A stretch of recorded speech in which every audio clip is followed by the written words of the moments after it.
ఈ రోజున క్రైస్తవులని చెప్పుకునేవారు, యేసు ప్రభువుని నమ్ముకున్నామనేవారు, నిజంగా మీ పాప స్వభావం నుంచి మీరు విడిపించబడ్డారా? మీరు క్రీస్తుతో పాటు లేపబడి ఉంటే పైనున్న వాటి మీదనే కానీ భూ సంబంధమైన వాటి మీద మీ మనస్సు పెట్టుకొనుకుడి అని దేవుని వాక్యం చెబుతుంది కదా. దానిని మీరు మీ జీవితంలో అనుసరిస్తున్నారా? చాలామంది భక్తి ఆచార భక్తిగా మారిపోయిందండి. ఈ రోజుల్లో క్రైస్తవులు అనేవాళ్ళు కూడా కొన్ని ఆచారాలు పద్ధతులు నేర్చుకుంటున్నారంటే. హల్లెలూయా అనమంటే హల్లెలూయా అంటారు, అది నేర్చుకోవటం అంతే. నిజంగా హల్లెలూయా అంటే మనసులో నుంచి దేవా నీకు స్తోత్రం అని హల్లెలూయా అనేవాళ్ళు ఎంతమంది? హల్లెలూయా స్తోత్రం నాయనా ప్రభా, ప్రార్థన చేయమంటే చాలు నాయనా ప్రభా ప్రభా నాయనా నాయనా ప్రభా ప్రభా నాయనా, అంతే. అన్ని మాటల ప్రార్థనే కానీ గుండెల నుంచి వచ్చే ప్రార్థన కాదు. ఏంటంటే అనేక మంది వారి జీవితాల్లో ఆ ముసుకేసుకోవటం, ఆ భక్తిగా ప్రార్థన చేయటం, ఆ దేవుని మందిరంలోకి వచ్చేటప్పటికి ఎక్కడలేని మొహం పొడుగ్గు వచ్చేస్తుంది. అది ఏందో మొహం పొడుగ్గు వస్తే భక్తి ఎక్కువ అంట. అది చెప్పలేదండి బైబిల్లో ఎక్కడ. మొహం పొడుగ్గా పెట్టుకునేది భక్తి కాదు. ఆచార భక్తి, అలవాటు భక్తి, వేష భాషలతో నిండిన భక్తి, పై భక్తి క్రైస్తవ భక్తి కాదు. అనేకుల భక్తి వారి వస్త్రాలను బట్టి, వారి రంగులను బట్టి, వారి వేషధారణను బట్టి చూపించడానికి ప్రయత్నిస్తున్నారు. కానీ యేసు ప్రభు చెప్పిన భక్తి హృదయంలో నుండి వచ్చేది, హృదయంలో నుండి వచ్చేది.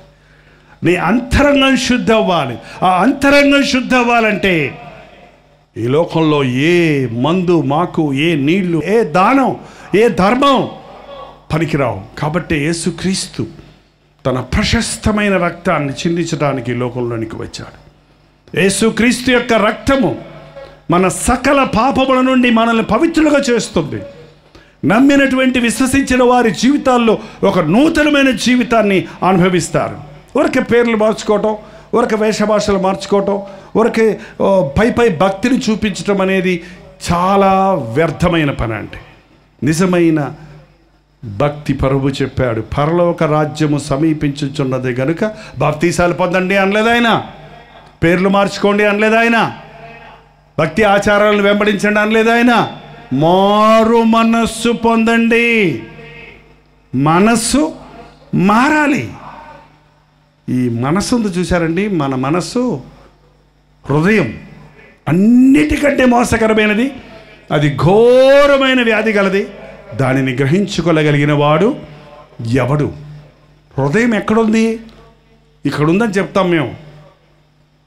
ఇప్పుడు బాగా చదువుకున్న వాళ్ళు అంటారు ఇది ఎక్కడుంది, హృదయం ఎక్కడుంది? ఇది రక్తాన్ని సరఫరా చేసే గుండె మాత్రమే, ఇదిగో ఇక్కడుంది చిన్న మెదడు, అదే మనం ఆలోచించేది అంటారు. అది చిన్న మెదడు కదా, అది హృదయం ఎట్టయింది అంటాం. ఇక్కడుందో ఇక్కడుందో ఎక్కడుందో. కానీ మనందరికీ తెలుసు మనకు హృదయం ఉందా లేదా, ఉందా లేదా? మంచి బిర్యానీ కూర వండి పెట్టి తినమ్మా అంటే నా మనసు బాగోలేదు అంటారు. ఎక్కడ బాగోలేదు నీకు? ఆరోగ్యం బాగానే ఉంది, జ్వరం లేదు, అన్నీ బాగానే ఉన్నాయి, కానీ ఏం బాగోలేదు? మనసు బాగోలేదు. ఎక్కడుంది మనసు? ఎక్కడుందో తెలియదు, కానీ మనకి మనస్సు ఉంది. అదే మన జీవితాలకు కేంద్రం.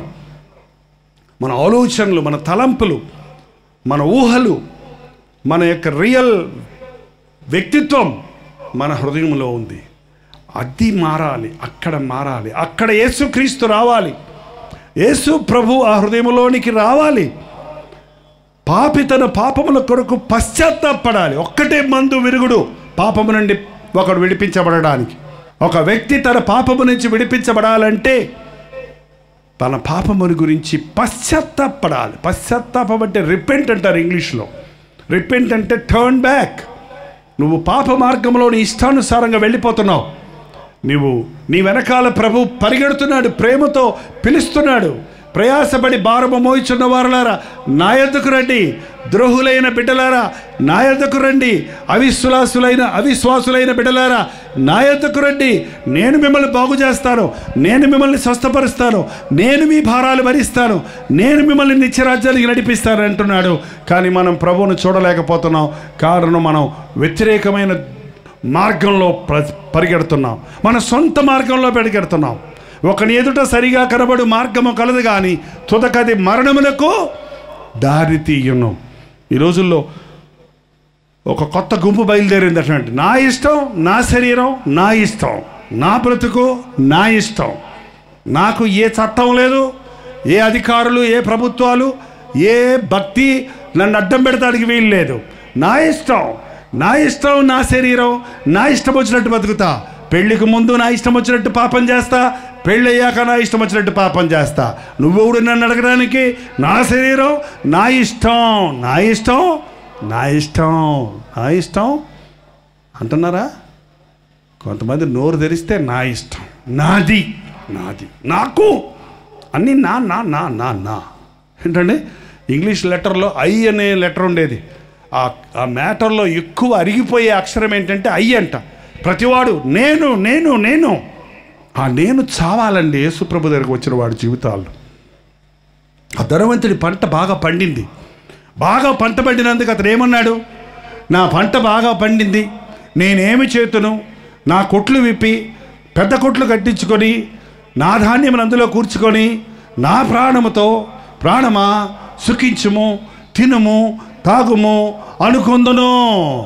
నా పంట, నా ఆస్తి, నా డబ్బులు, నా ఇల్లు, నా ఇష్టం. అదే పాపానికి పర్యవచనం అండి. పాపం నా అనే అహంతో వచ్చింది, నా అనేటువంటి గర్వంతో వచ్చింది. ఈ రోజున ఎంతమంది స్వార్థంతో నిండిపోయిన వారై ఒకరికొకరు హాని చేసుకుంటున్నారు. వెర్రివాడ, ఈ రాత్రి నీ ప్రాణము నీ దగ్గర నుంచి తీసేస్తే నువ్వు సంపాదించినవన్నీ ఎవడివగును? నా నా నా నా అంటావురా నాయన. నీ ప్రాణం పోయాక నీదేంటి? ఇంకా చచ్చిపోయినావా? ఆయన మన ఇంట్లో ఒకసారి చచ్చిపోయారు అనుకోండి, మన నాన్నో తాతో ముసలామో ముసలాయనో చచ్చిపోయారు అనుకోండి, ఇది నా బంగారం, ఇది నా కర్ర, ఇది నా కళ్ళజోడు అని బతుకంతా వాటిని పట్టుకుని ఆయన చనిపోయాడు అనుకోండి. ఇప్పుడు ఏమైనా అంటాడా ఆయన? ఇప్పుడు ఏమైనా అంటాడా? నాది అన్నది ఏదన్నా ఎంబడి తీసుకెళ్ళిపోయాడా? అక్కడే ఉంటాయి ఆయన చెప్పులు, అక్కడే ఉంటాయి అది కర్ర, అక్కడే ఉంటుంది ఆయన కళ్ళజోడు, అక్కడే ఉంటాయి ఆ తాళం చేతులు గుత్తి. ఎవరికి వల్ల బతుకున్నంతసేపు చచ్చిన తర్వాత అక్కడే ఉన్నాయి.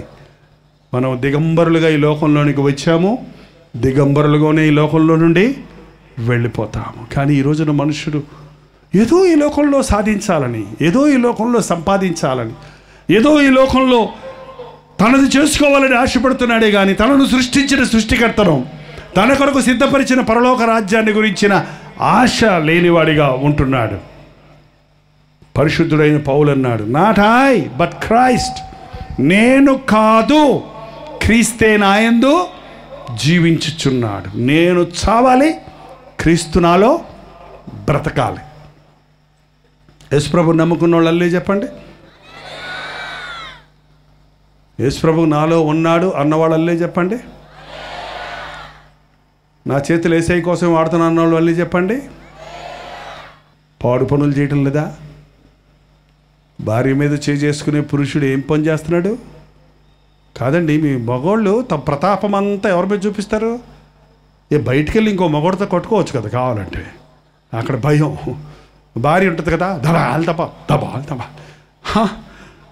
మీ భార్యని కనుక చేసుకొని ఉంటే క్షమాపణ అడగండి.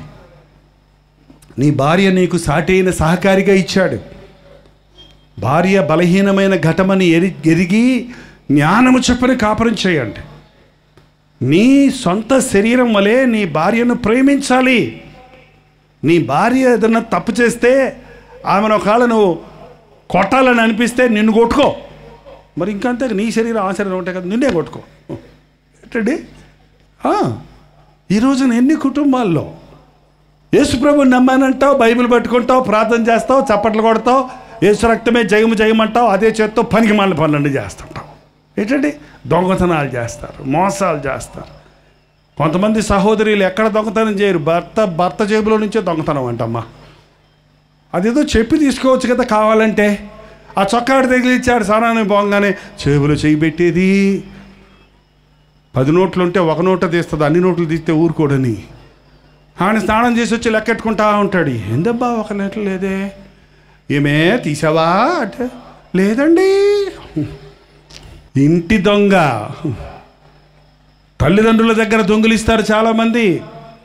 తన ఇంటి వారి దగ్గర దొంగిలించి నేను దొంగను కాదనుకునేవాడు మోసగాడికి జతగాడంట. తల్లిదండ్రుల ఆస్తులు దోచుకునేవాడు. ఎంతమంది ఈ రోజున చేతులతో దొంగతనాలు చేస్తారు, మోసాలు చేస్తారు, అన్యాయం చేస్తారు, హాని చేస్తారు, తప్పుడు సంతకాలు పెడతారు. ఈ రోజు నుంచి జ్ఞాపకం ఉంచుకోండి, నువ్వు నిజంగా మారు మనసు పొందుంటే నీ చేతులు యేసయ్య చేతులు, నీ కాళ్ళు యేసయ్య కాళ్ళు. నీ కాళ్ళతోటి పనికి మాలిన స్థలాలకు పరిగెత్తకూడదు. కీడు చేయుటకు పరిగెత్తే పాదాలుగా ఉండకూడదు. సినిమా హాళ్ళకు పరిగెత్తే కాళ్ళు యేసయ్య కాళ్ళు ఎట్టవుతాయండి? అపవిత్రమైన స్థలాలకు నేను వెళ్ళను, అపవిత్రమైన పనులు నేను చేయను. నా కళ్ళు యేసయ్య కళ్ళు. అపవిత్రమైన వాటిని నేను దృష్టించను, చూడను. చూడండి, పరలోక రాజ్యం వెళ్ళాలని ఎంతమందిని ఏ ఊర్లో అడిగినా మేము పరలోకం వెళ్ళాలి అంటారే కానీ ఎవ్వరూ వద్దని రండి. నిజమే, అందరికీ పరలోకం వెళ్ళాలనే ఆశ, కానీ ఎవ్వరూ అగ్ని గంధకములతో మండే ఆ అగ్నిగుండంలోనికి వెళ్ళాలనే ఆశ లేనే లేదు. అసలు ఆ నరకం అనేది దేవుడు మన కొరకు చేయలేదు, అపవాదికి, దాని అనుచరులకు, సాతానికి, దాని అనుచరులకు చేశాడు. కానీ ఈ రోజున సాతాను అనుసరించే వారందరూ సాతానుతో పాటు నరకానికి పోవలసి వస్తుంది. సాతాను కార్యాలు చేసేవాళ్ళు, సాతాను మాటలు మాట్లాడేవారు, అబద్ధాలు, మోసాలు, దొంగతనాలు, వ్యభిచారం, త్రాగుడు, ఎంతోమంది ఈ రోజున కడగబడని వారిగా ఉన్నారు. ఒకటే గుర్తుపెట్టుకోండి, మనందరం పాపులమే. అయితే కడగబడిన పాపులు ఉన్నారు, కడగబడని పాపులు ఉన్నారు. యేసుక్రీస్తు రక్తములో కడగబడిన పాపి పరిశుద్ధుడు, యేసుక్రీస్తు రక్తములో కడగబడని వాడు పాపిగానే ఉన్నాడు. నీవు క్రీస్తు రక్తంలో కడగబడ్డావా? మాట్లాడుతులేదు. కడగబడలేదా? ఎక్కడుందండి యేసు రక్తం? చెప్పండి, అందులో పోయి దూకుతామంటారా? ఏంటి? క్రైస్తవ భక్తి ఆచార భక్తి కాదు, ఇది ఆత్మతో సత్యముతో ఆరాధించాలి. నీవు ఎక్కడ మోకరించి విశ్వాసంతో ప్రార్థించి నీ తప్పులొప్పుకొని ప్రభువా నీ రక్తములో నన్ను కడుగని నీవు అడుగుతావో అప్పుడే ఆయన నిన్ను కడగడానికి సిద్ధంగా ఉన్నాడు.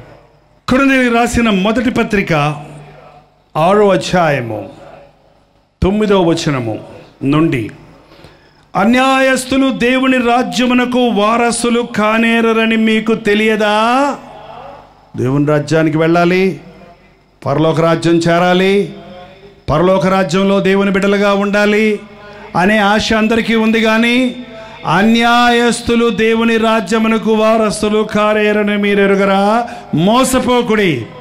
జారులైనను, విగ్రహారాధికులైనను, వ్యభిచారులైనను, ఆడంగితనము గలవారైనను, పురుష సంయోగులైనను, దొంగలైనను, లోభులైనను, తాగుబోతులైనను. తాగకూడదని బైబిల్ ఎక్కడుందని అడిగాడు ఒక ఆయన. తాగితే పరలోకం ఎందుకు పోనండి అన్నాడు ఒక ఆయన. తాగుల్లోనే మాకు మోక్షం ఉందన్నాడు ఒక ఆయన.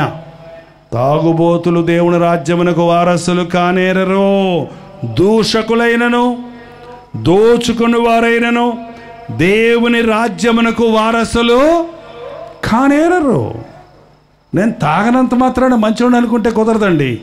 తాగేవాడు తాగి తందనాలు దొక్కుతుంటే తిట్టేవాడు తిట్టలు తిడుతూ ఉంటాడు. దూషకుడు పోడు, తాగుబోతూ పోడు, వ్యభిచారులు పోరు, జారులు పోరు, దొంగలు పోరు, దోచుకునేవారు పోరు. దోచుకునేవారు ఎంత భయంకరం! ఈ రోజున అన్నదమ్ములు ఒకరి దగ్గర ఒకరు దోచుకోవడానికి, తల్లిదండ్రుల దగ్గర దోచుకోవడానికి, బిడ్డల దగ్గర దోచుకోవడానికి మనుషుడు స్వార్థప్రియుడిగా ఉన్నాడు. దేవుని వాక్యం చెప్తుంది, అన్యాయంగా ప్రవర్తించేవాడు పరలోక రాజ్య వారసులుగా కాలేడు. పరలోక రాజ్యానికి పోయే సమయం ఆసన్నమైపోయింది. మీరు మారు మనస్సు పొందండి, మీ పాపములు ఒప్పుకొనండి. మీ ముందు ఈ లిస్టు పెట్టుకొని, చారులు, విగ్రహారాధికులు, వ్యభిచారులు, ఆడంగితనము గలవారు, పురుష సంయోగులు, దొంగలు, లోభులు, తాగుబోతులు, దూషకులు, దోచుకునేవారు. ఎంతమంది ఈ రోజున కాలేజెస్లో, హాస్టల్స్లో పురుషులతో పురుషులు, స్త్రీలతో స్త్రీలు, యవన బిడ్డలు లైంగిక పాపాలకు చోటిచ్చి అది పాపం కాదులే అనుకుంటున్నారు. దేవుని వాక్యం క్లియర్గా చెప్తుంది, పురుష సంయోగులు, ఆడంగితనము గలవారు దేవుని రాజ్యమునకు వారసులు కానేరరు. నీ దేహాన్ని అపవిత్రపరుచుకునే ఏ దుష్ట స్వభావమైనప్పటికీ, ఈ రోజుల్లో చాలామంది యవ్వనస్తులు శారీరకంగా పాపం చేయడం లేదు, కానీ మానసికంగా పాపం చేస్తున్నారండి. అపవిత్రమైన దృశ్యాలు చూస్తూ ఈ ఇంటర్నెట్ వచ్చిన తర్వాత నగ్నమైన దృశ్యాల కోసం, నగ్నమైన లైంగిక పాపాలతో కూడినటువంటి వీడియోస్ కోసం ఎదుక్కుంటూ అర్ధరాత్రుల వరకు వాటిని చూసుకుంటూ మానసికంగా మనసంతా పాడు చేసుకొని వాళ్ళు చదువు మీద మనసు పెట్టలేరు, ఇతరులను మంచి దృష్టితో చూడలేరు. జాగ్రత్త. కామాతృత, శరీర ఇచ్ఛలు, వ్యర్థమైన వాటిని చూడకుండా నా కన్నులు తిప్పివేయము అన్న దావీదు వలె నీవు దేవుని బిడ్డవైతే అపవిత్రమైన వాటిని చూడకుండా నీ కన్నులు తిప్పివేయాలి.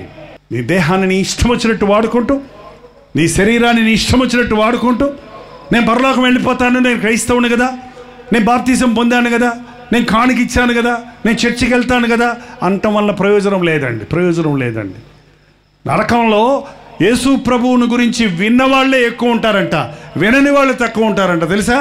వినని వాళ్ళకి వారి మనస్సాక్షిని బట్టి తీర్పు తీరుస్తాడంట దేవుడు. కాబట్టి వారిలో కొంతమంది క్షమించబడతారు. విని వాక్యాన్ని ఎరిగి ఇది పాపమని దాన్ని చేసేవాడికి కఠినమైన శిక్ష ఉంటుంది. ఒకవేళ లిస్టు పెట్టుకుంటే మనలో ఎవరము పరలోకానికి వెళ్ళటానికి ఫిట్ కాదేమో, యోగ్యులం కాదేమో. కానీ తర్వాత వచనం చూడండి, మీలో కొందరు అట్టివారై ఉంటిరి కానీ ప్రభు అయిన యేసుక్రీస్తు నామమున మన దేవుని ఆత్మయందు మీరు కడుగబడి పరిశుద్ధపరచబడి నీతిమంతులుగా తీర్చబడ్డాడు. హల్లెలూయా, హల్లెలూయా. మీరు ఎలాంటి వారైనా, మీరు వ్యభిచారులైనా, తాగుబోతులైనా, దొంగలైనా, అపవిత్రులైనా, మీరు ఎలాంటి వారైనా యేసుక్రీస్తు దగ్గర ఒక గొప్ప నిరీక్షణ ఉన్నది. మీలో కొందరు అట్టివారై ఉంటేని కానీ ప్రభు అయిన యేసుక్రీస్తు నామములో మీరు కడగబడి పరిశుద్ధపరచబడి నీతిమంతులుగా. ఈ కూడికలు అందుకేనండి, మిమ్మల్ని కడగడానికి, మిమ్మల్ని పరిశుద్ధపరచడానికి, మీ పేర్లు నీతిమంతుల జాబితాలో జీవగ్రంథంలో రాయడానికి, ఈ లోకాన్ని విడిచినప్పుడు పరలోక రాజ్యంలో ఉండడానికే ఉజ్జీవ సభలో ఊరక కాసేపు అందరూ సంతోషంగా సభ కూడి పాటలు పాడుకొని వెళ్ళిపోవడానికి కాదండి. ఈ రాత్రి కూడా వారెవరూ నరకానికి వెళ్ళకూడదు. ఈ రాత్రి కూడా వారెవరూ మీ పాపములలో మీరు కొనసాగకూడదు.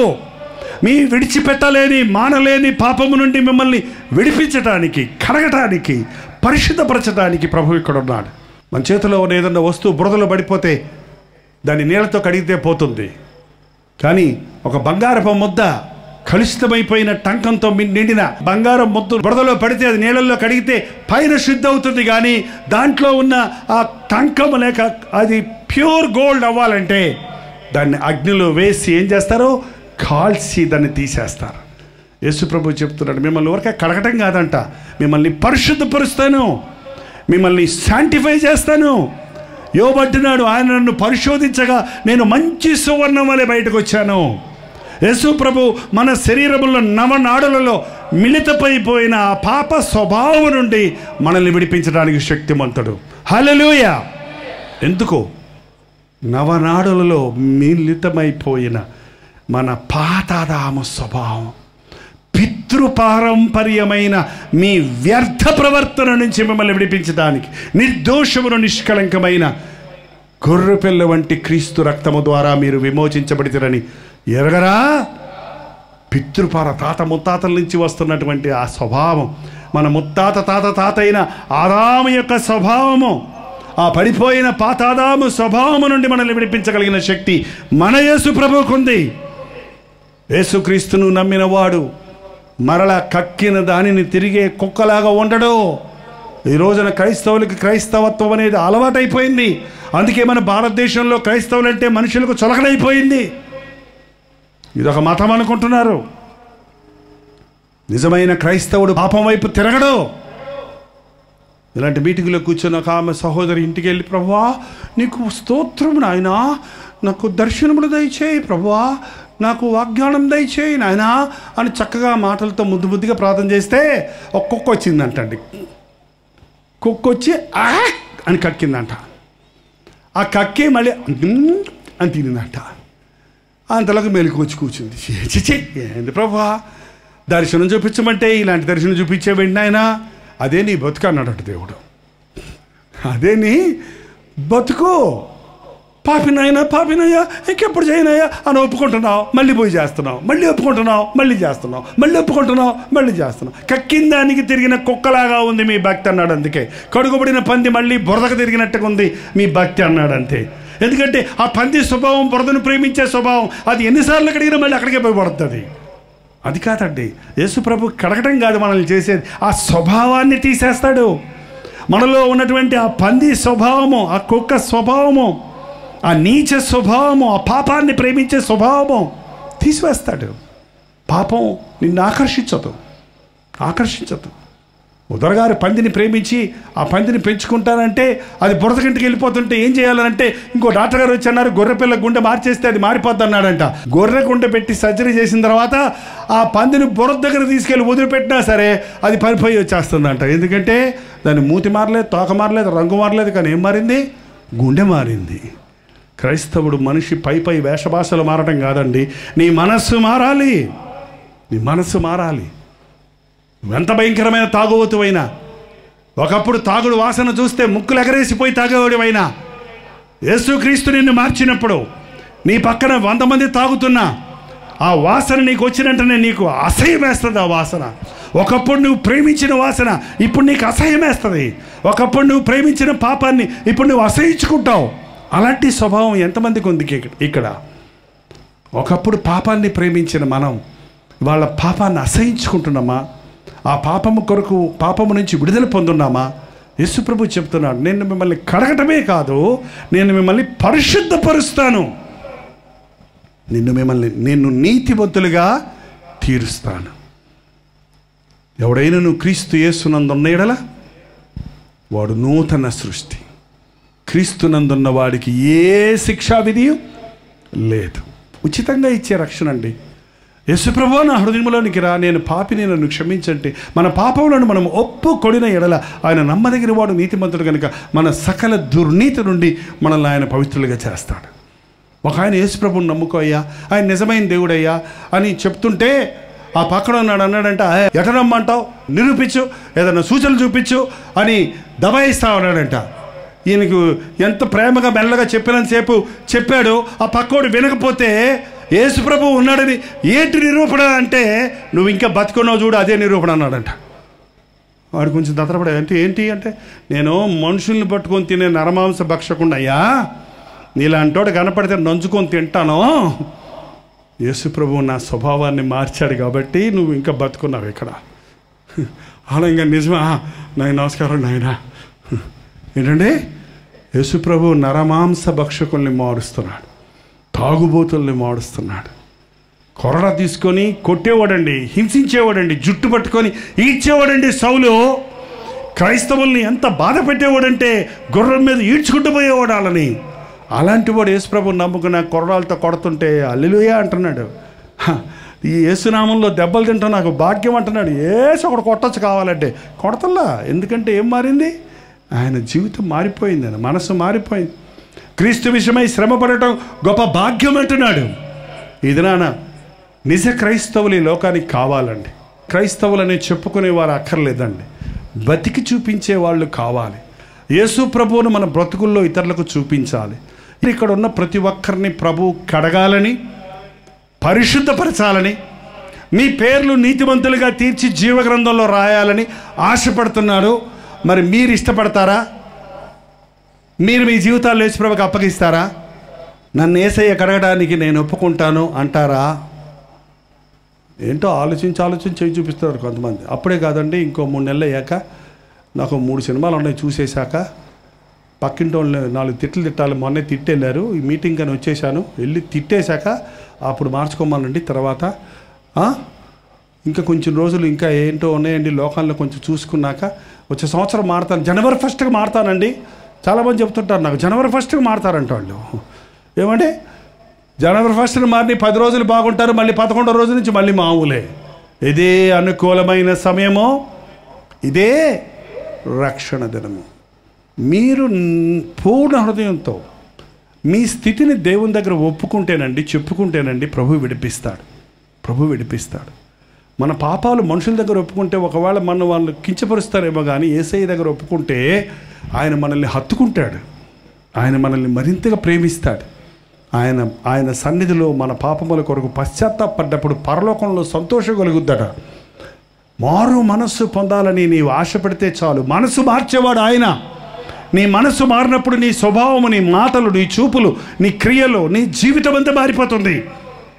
దానికి నేనే సాక్షినండి. నేను మారనోడినైతే ఇలాగ ఉండను, ఇక్కడ ఇలా ఉండను. దేవుని సేవలో నేను వేరేలాగా ఉండేవాడిని, నా పిల్లల్ని వేరేలాగా పెంచేవాడిని. యేసు ప్రభు గొప్పవాడు కాబట్టి, ఆయనకి మించిన వాడు ఎవడు లేడు కాబట్టి, ఇంతకంటే గొప్ప భాగ్యం వేరే లేదు కాబట్టి, ఆయన సువార్తను ప్రకటించేదానికంటే గొప్ప పని ఈ లోకంలో మరొకటి లేదు కాబట్టి, నేను ప్రేమించిన నా ప్రభు నన్ను దీవిస్తున్నాడు కాబట్టి, నన్ను ఆదరిస్తున్నాడు కాబట్టి నేను ఆయన్ని పట్టుకొని బతుకుతున్నాను. ఆయన్ని పట్టుకున్న వాళ్ళు ఎవడైనా సరే ఆయన దీవిస్తాడు. ఆయన పక్షపాతి కాదు. నీ పూర్ణహృదయంతో నీవు ప్రభుని ప్రేమిస్తే నిన్ను దీవిస్తాడు, నీ కుటుంబాన్ని దీవిస్తాడు, నీ బిడ్డలు దీవిస్తాడు. సగం సగం బతుకు వద్దండి, సగం సగం భక్తి వద్దండి. ఎఫ్రాయిము తిప్పివేయబడని అప్పంలాగా ఉంది అని చెప్పాడు దేవుడు. అప్పం అండి దోశ ఇటు తిరగేయకపోతే ఒక పక్కే కాలింది అనుకోండి, ఒక పక్క మాడింది, ఒక పక్క ఉడకలేదనుకోండి, అది ఎందుకు మనకి వస్తే చెప్పండి? కోపలో పడేయాలి, తినటానికి మనకిరా. ఈ రోజుల్లో క్రైస్తవులు అనేవారు ఒక పక్క భక్తి, మరొక పక్క భుక్తి, మరొక పక్క పాపం. ఈ రోజున యేసుక్రీస్తు నిన్ను అపాద మస్తకము పరిశుద్ధపరచాలని ఆశపడుతున్నాడు. నిజం చెప్పండి, నేను యేసుక్రీస్తు రక్తంలో కడగబడాలని, నిజమైన దేవుని బిడ్డగా బ్రతకాలని, నా పాపముల నుంచి నేను విడిపించబడాలని, ఆయన రాజ్య వారసుడిగా ఉండాలని ఆశపడుతున్నాను అన్న వాళ్ళు ఒకేసారి పూర్ణ హృదయంతో హల్లెలూయా చెప్పండి.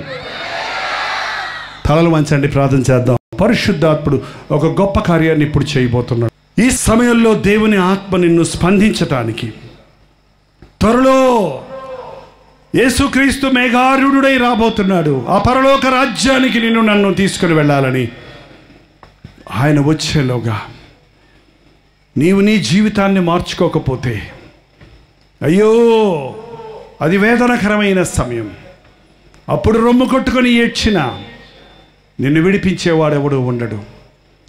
అది నీ త్రాగుడైనా, అది నీ వ్యభిచారమైనా, అది నీ దొంగ బుద్ధి అయినా, అది నీ నీచ స్వభావమైనా, అది పాతాదాము స్వభావమైనా, ఈ రాత్రి నిన్ను కడగాలని, నిన్ను పరిశుద్ధపరచాలని పరిశుద్ధాత్ముడి మీద కుమ్మరిస్తున్నాడు.